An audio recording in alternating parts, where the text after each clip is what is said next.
Boa tarde, gente, tudo bem com vocês? Como vocês estão?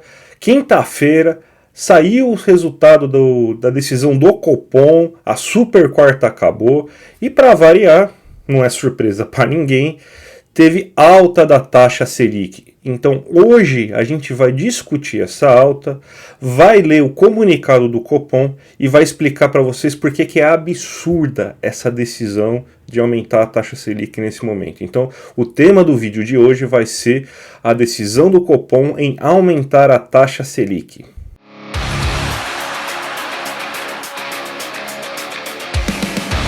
Bem, gente, antes de tudo, eu gostaria de pedir para vocês curtirem aqui meu canal, se inscreverem, para vocês não perderem nenhum conteúdo. Sempre de terça a sexta-feira tem conteúdo novo, vídeos curtos de 10 minutos explicando aí o que está acontecendo na economia brasileira e na economia mundial. Então, gente, já se inscreve aí para não perder nada do que eu estou falando. E ontem você teve aí a decisão do Copom, saiu às 6 e pouco da tarde, aumentando em meio ponto percentual a taxa Selic. Agora a taxa Selic está em 14,75%. Para quem não sabe o que é Selic, a taxa Selic é a taxa base, ou seja, é a taxa mais baixa de juros que a economia brasileira trabalha.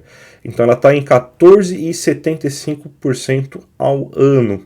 Significa que todas as demais taxas vão acabar ficando maiores do que ela. A taxa do cartão de crédito, a taxa de empréstimos que você pega, seja consignado, seja empréstimo direto, a taxa de financiamento do imóvel, taxa de financiamento também do seu automóvel. Então todas as taxas são lastreadas pela Selic.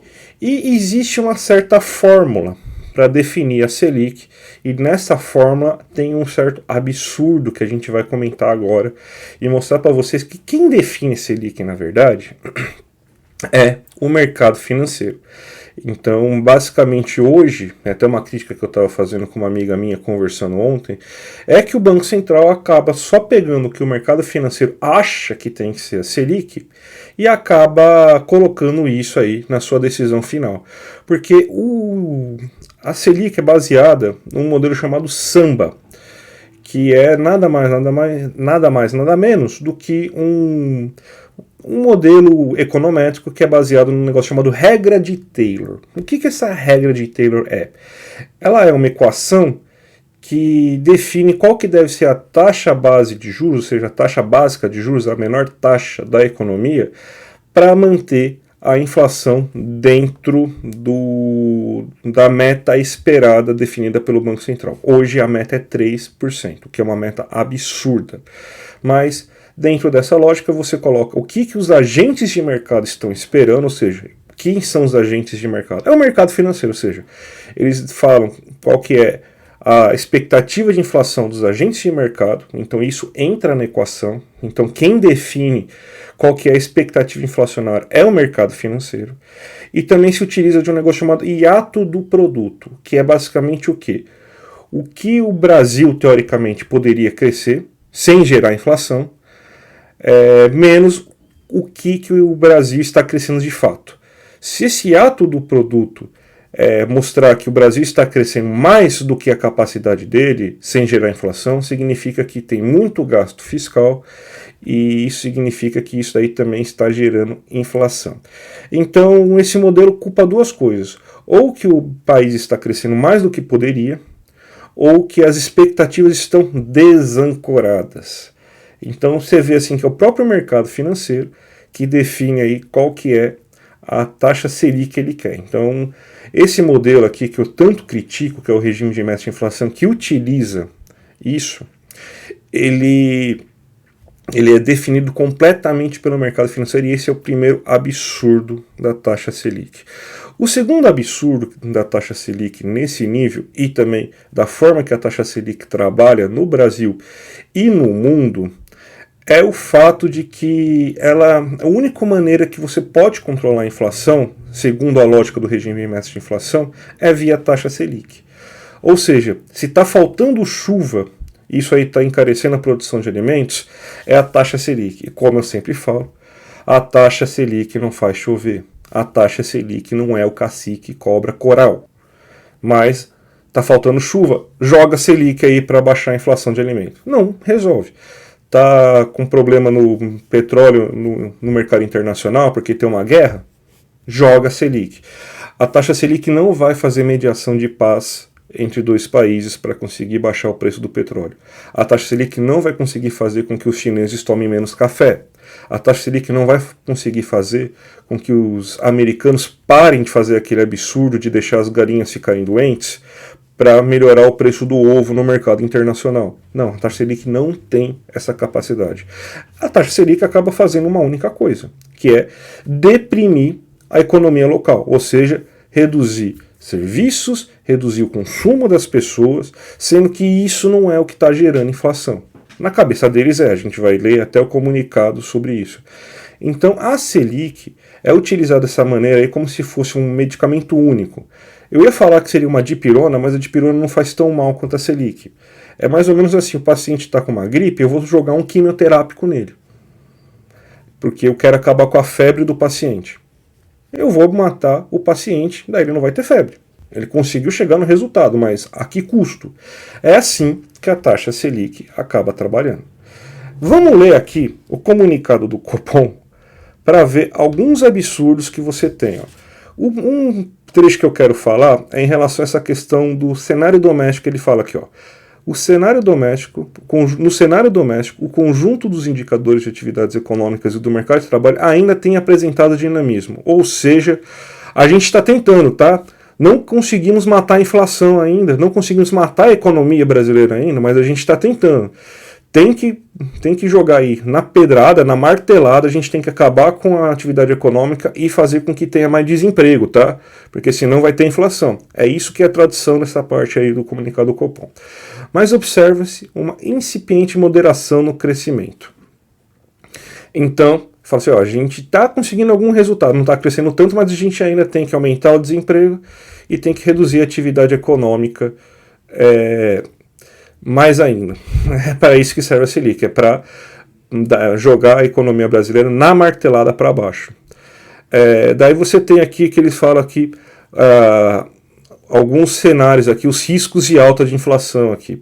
Destacam-se uma desancoragem das expectativas de inflação por um período mais prolongado, ou seja, o mercado financeiro via relatório Focus está falando que a inflação vai ser muito alta.